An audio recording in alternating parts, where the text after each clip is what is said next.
Hey guys, my name is Sandy. I'm a licensed realtor here in the Central Florida area and also a licensed loan originator. Today I want to do a video for you on how to make real estate investing a full-time career. Are you interested in doing that? Let's get into it.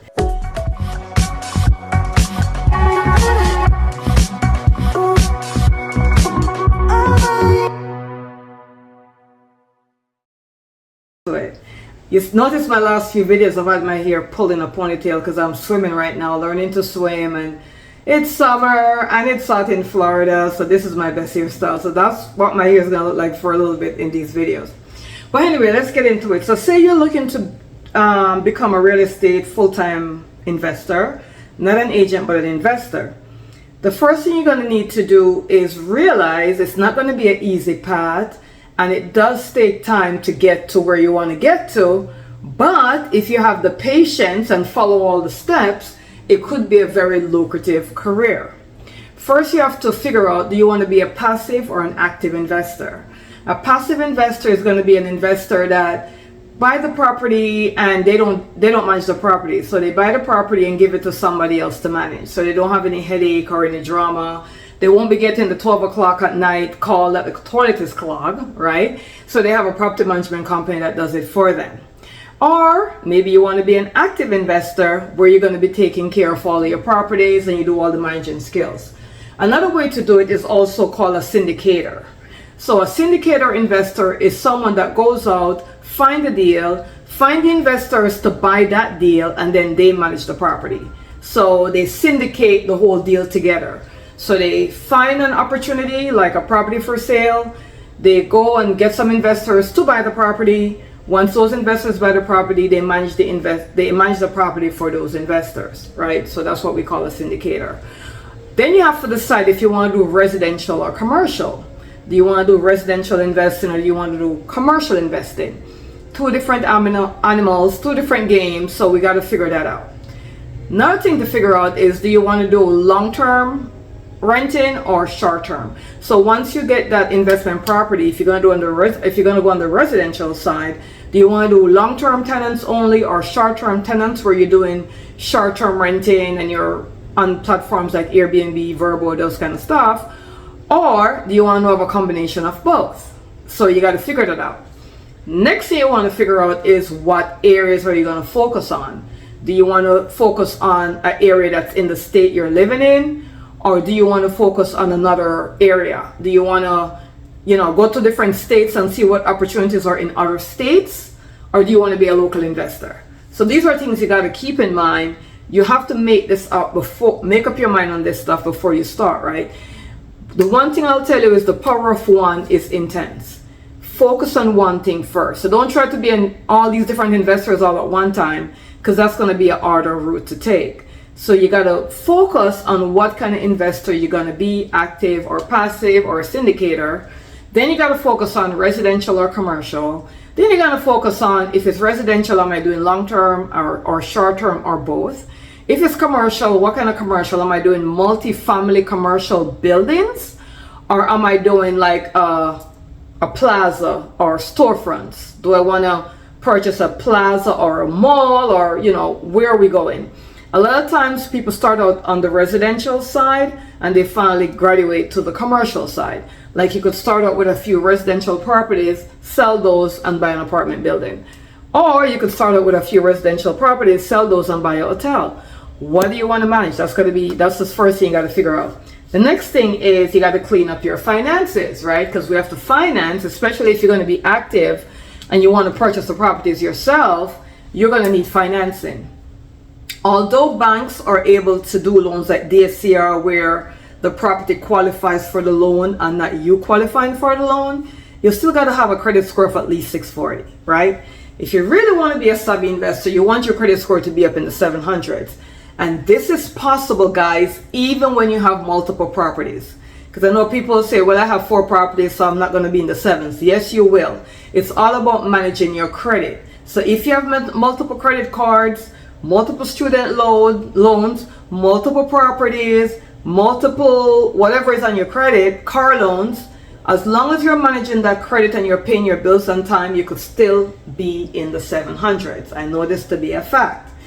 If you have credit cards and you want to be an investor and you want to work on your credit score, only utilize 25% of the credit card's spending limit and pay it off every month. So the credit card could be your asset or it could be your liability. It could be your asset where it will help you to build credit because you're showing the credit bureau that you are managing your credit. You're not limiting out the card. You're only utilizing a certain amount of the card and you're paying it off at the end of the month.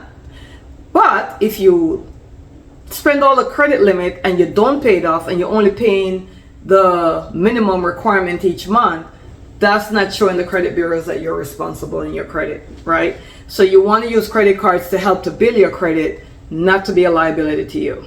If you have student loans, you want to make sure those are current. If you have a car loans are the worst because banks look at them not as well, not very well. They don't look at them good. They're like, oh, they have a car loan.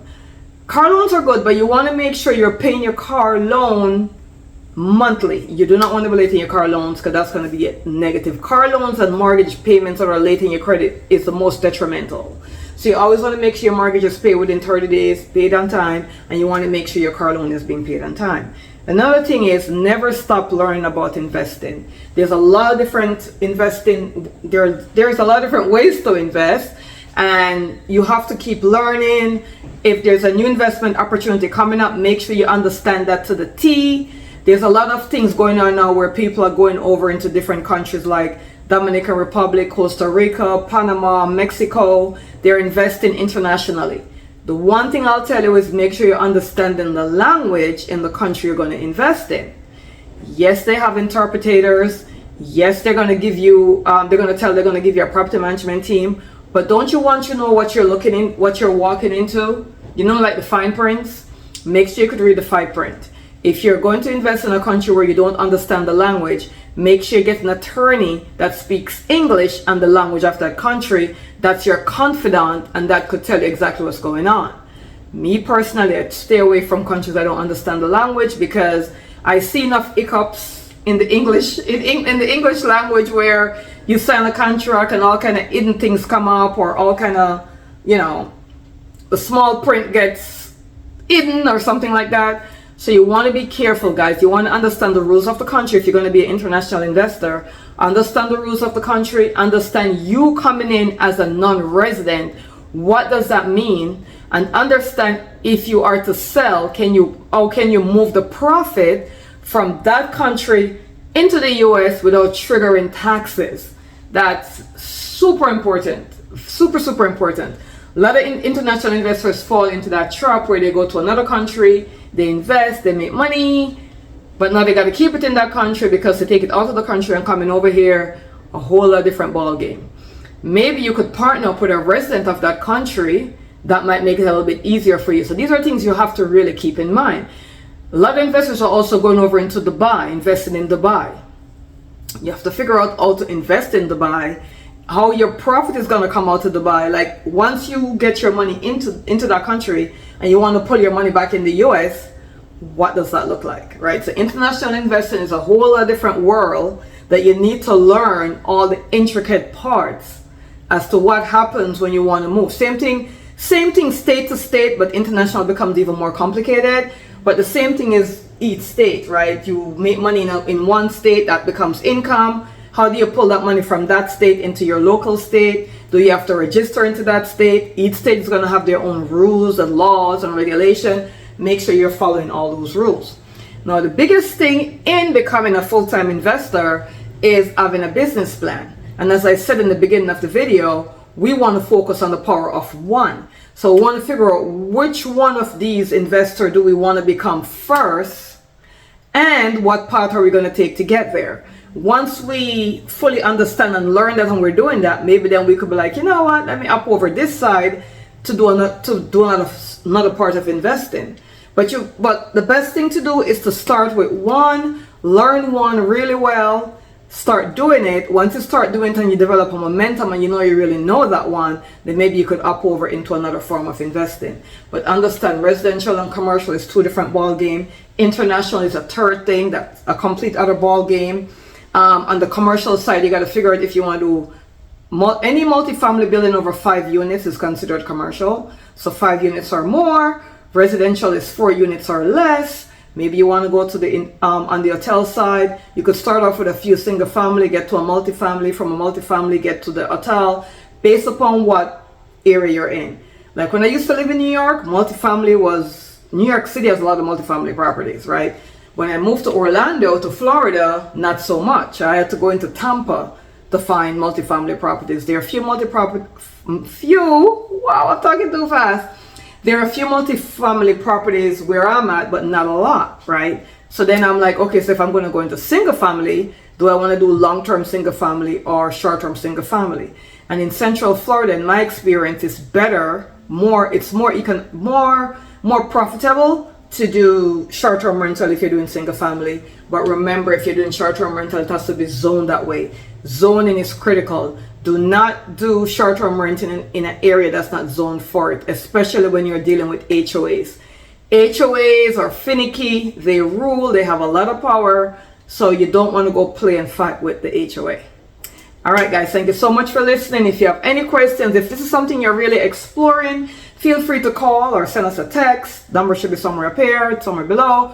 We'll explore it with you and see what direction you should take. If you are already starting to invest and you have questions on that, we will be more than happy to help you. Remember to like and share this video and click on the little notification bell so you'll be notified when we put a new video out. I will see you on the next video, probably in my ponytail because it's still summer.